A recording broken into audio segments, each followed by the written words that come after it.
I'm not normal for not moving on yet. And you make, quite honestly, you know, decisions in a rush and bad decisions, and you just end up with the next person. So I think you gotta kind of be in your lane. And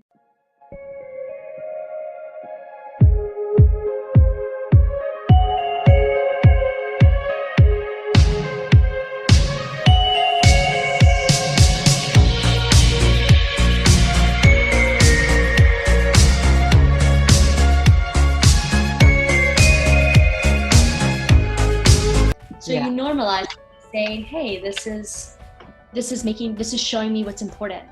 And that's great, you know? That is so true, because I think in our mind at the time being, I think we don't see that logically. I think we're just triggered through our emotion. And, like how you were saying, like there's steps and procedures to make it more normalized. And you said it perfectly, well done in that, stating like, you gotta put yourself in the state like this is okay and you're fine. There's nothing going on as a bad thing, and it's just experience getting a next layer. And it doesn't matter about so much of the relationship. It's more about the depth of the relationship.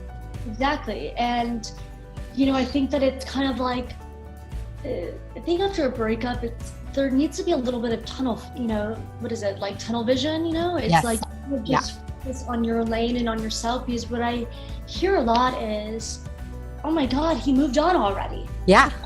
Like how could he? And it becomes, that's when you say, I'm not normal for not moving on yet. And you make, quite honestly, decisions in a rush and bad decisions, and you just end up with the next person. So I think you gotta kind of be in your lane and not look at that person and be like, they're better and they're stronger because they've already moved on. A lot of the times it's the opposite. People are weak and they move on very quickly, and move on just is another relationship. So kind of be focused on you, look at this as a chance to fall, honestly, it sounds like a cliche, but fall in love with yourself again. Get to know yourself, because you've been really involved in knowing someone else for a while. Yeah. Reacquaint yourself with who you've become in thanks to this relationship, Yeah, it's true, because when you were saying that, a thought came in my mind is like, you do get a loss with your own identity. And when you pull back and you're like, you got to love yourself at the end of the day, especially if you're a female. I think men really enjoy the chase of falling in love with a woman who actually loves herself first. Yes. I mean, I said in the column that I submitted today, I said something like, you're more apt to be treated like a dream girl if you're already actively engaging your dreams. Yes. I think that in today's world, a man is excited to see that. I think honestly, men want that for women. It frees the pressure. I think men have a huge burden to be some white knight still, and things, the savior. I mean, as independent as women have become, there still is this, we still look to others to help move us along further and help fulfill us. And I think men just want to see a woman really be able to do it for herself, because then you just are more honest. You end up together in a more honest way. You're not using each other for things. Yeah, I totally agree. It's all about, we all have different paths, and it's all about, at the end of the day, could we grow together about through experience? And we're going to come out with different, experience on our own and our own conclusion or our own projection. But could we work together as overall and actually lift each other? And you're not using each other. It's more like a support team. They're there just being your cheerleader. Yeah, I'm so big about that. I think that, I tell my boyfriend now, I mean, I'm your biggest fan. Yeah. That's what I want. And it's interesting. I mean, this is, a side note, but my boyfriend now actually wrote into my column, which is crazy. And it's absurd, but I think what has been so significant about this relationship is that he was reaching out to me because there was some sort of admiration for, my sort of advice. And I reached back to him and helped him. And the relationship from day one has been about the bravery and the desire to help. And it Mm, has changed the relationship dramatically because it was founded on helping each other, without looking for anything romantic in return. So I yeah. think you've got to be each other's fan. You've got to, I think that we make mistakes when we call up our girlfriend all the time and we're venting about our boyfriend and asking what we should do when we should really be asking the person we're with what we should do. And I think that's how we really end up being a fan of someone, is if we go to the source and we try to resolve things with each other, and not kind of betray their trust Mm, or their image sometimes hmm by kind of talking against them or not coming to them first, not trusting that they would be open to us. So yeah. hmm Yes. No, it's bang on because I see that within my relationship, and I'm also with another what you call high achiever or an executive as well. And he's my biggest fan, and I'm his biggest fan. He would build products around my concept within my supporting my business or just supporting me overall, making videos, and we're having fun together. And I think it's all about like how you were saying, it's like, they write in your column, they support what you're doing. And it Right. doesn't mean like they want you to be more superior or less superior. They're your biggest fan, and they're going to show up with you on rainy days or not, like success or no success. They're there for you. They're not using each other. And you can grow from each other because in each other's experience is different. They're like, whoa, I can actually build a solution on this. If you're having this problem, I'm your biggest fan, is because I probably can have a solution to help you to get to the next level. And I think when you have that mindset together, working together, I think it's a different A game. You are no longer an individual, that you are actually a team player with an intention and a mission as well. And beside having a cheerleader onto the side, I think it's amazing having a powerful partner that has the same vision and support you throughout the whole process. And yeah, I think that, what I've seen in other people is kind of like this sideline, someone on the sideline that yeah, says, I support what you do, but they'll never really show up for what they do. And that's a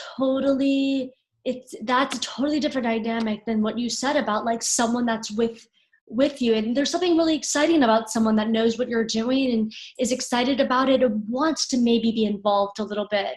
I used to date men that really found me through my writing. The majority of men I've dated, it was that way. And so in a lot of sense, they were always this quote unquote like admirer of my writing, but mm, they wouldn't ever like share my writing. They wouldn't really, they would get upset if they felt like I was talking about them too much. It's amazing when you have someone that's brave enough to be like, this is who she is. This is her voice. I want one more person to hear it. It's yeah. incredible because it's not, your work ends up not just being something you do off on the side when you're not with them. It ends up being incorporated into your life. You use it to further your life together and to make your life more exciting. So I totally agree with you. And I'll tell you why, because that person becomes your mini PR person. yeah, right. And it's great. They're like, this is what my girlfriend does. And Yeah, she's a no, I love coach it. for executive or entrepreneurs. And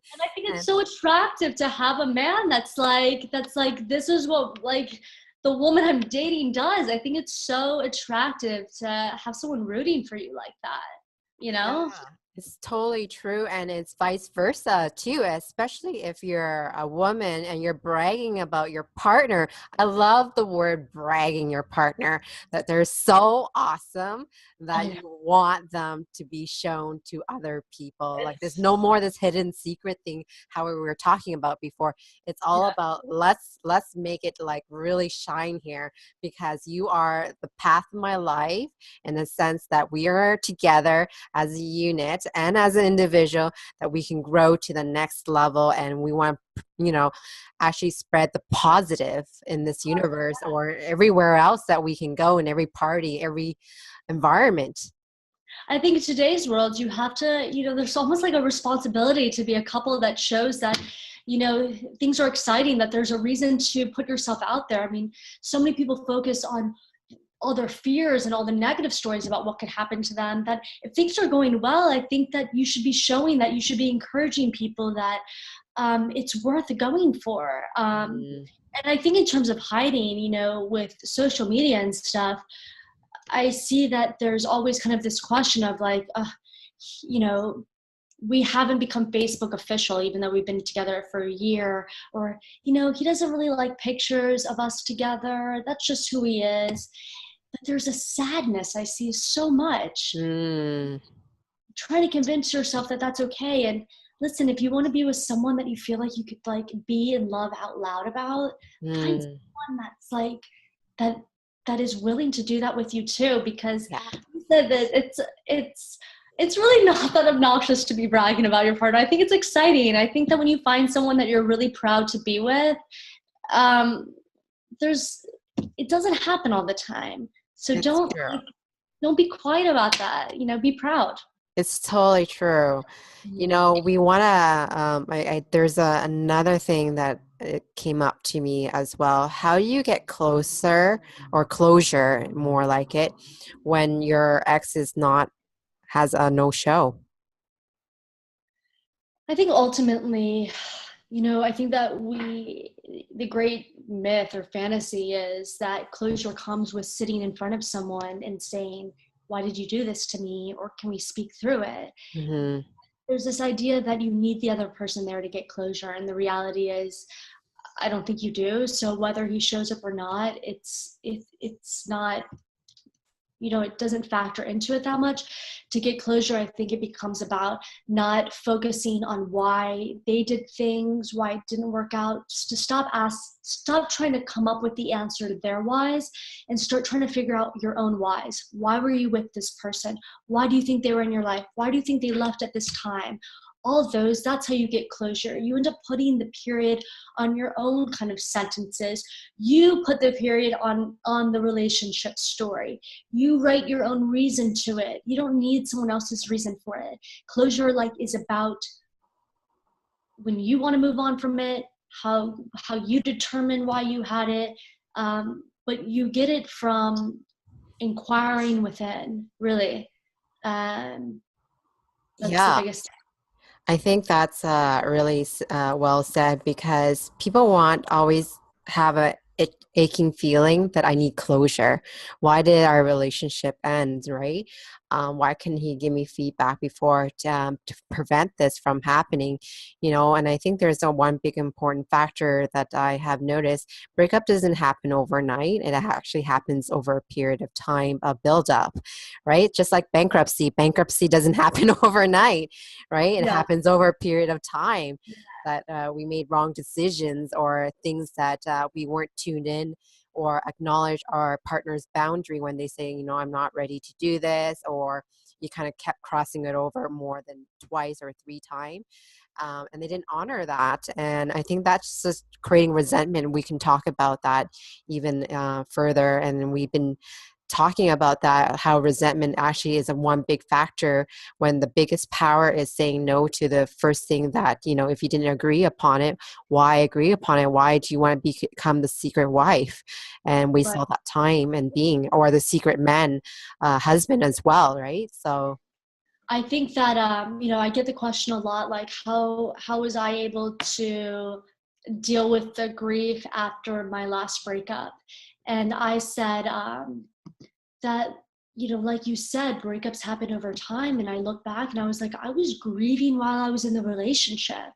After the relationship was over, that was actually, the grief lifted, because while I was in that relationship for a while, I was grieving, so I think that we forget that, it doesn't happen in a day. It doesn't happen in one conversation. It happens over many conversations.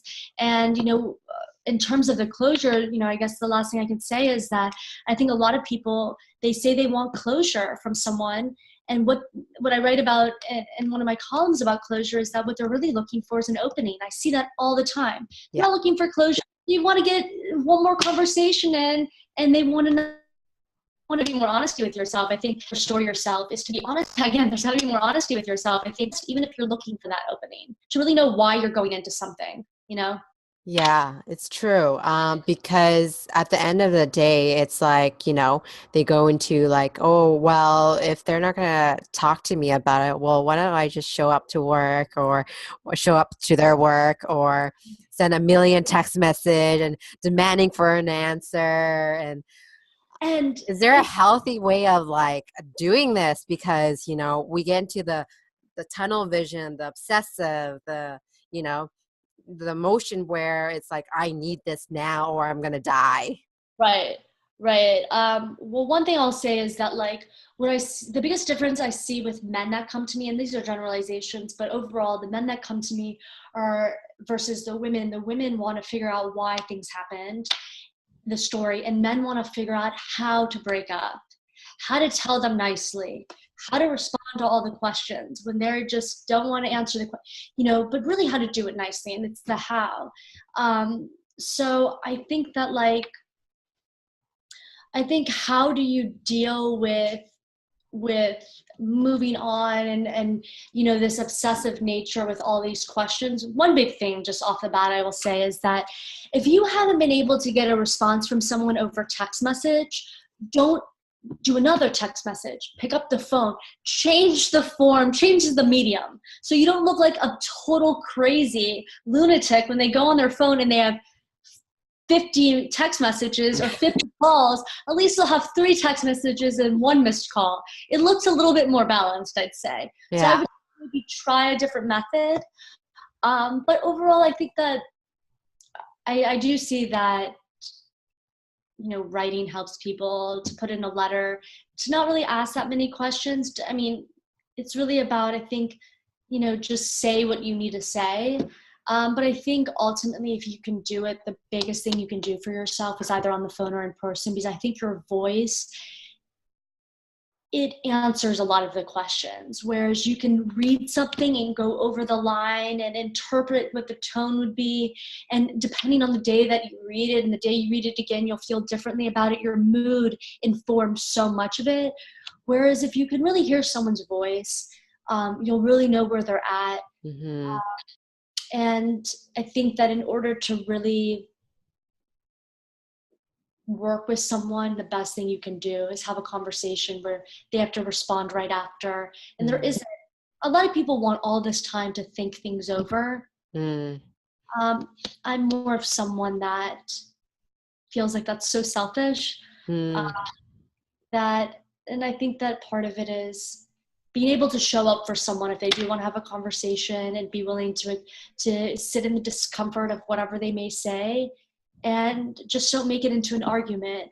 Really listen to what they're asking for, and if they're asking for an honest answer, give them honesty. And if they can't deal with it, they asked for it. Yeah. Do to give them exactly what they say they need. Yeah. And just answer their questions. I think the biggest thing is people want answers, so give them the answers. If you found this video helpful, please share it with your friends, because sharing is caring. If you want my help in your relationship or dating situation, you can always book a time with me. Check out the link below. To stay in touch, subscribe to my channel, and don't forget to hit the bell button so you can be notified when I post new videos. Please go ahead, hit the like button, because it encouraged me to create more content like this every week for you. If you have any ideas for a video, please leave it in the comment section below. Thank you so much for watching, and I'll see you next time.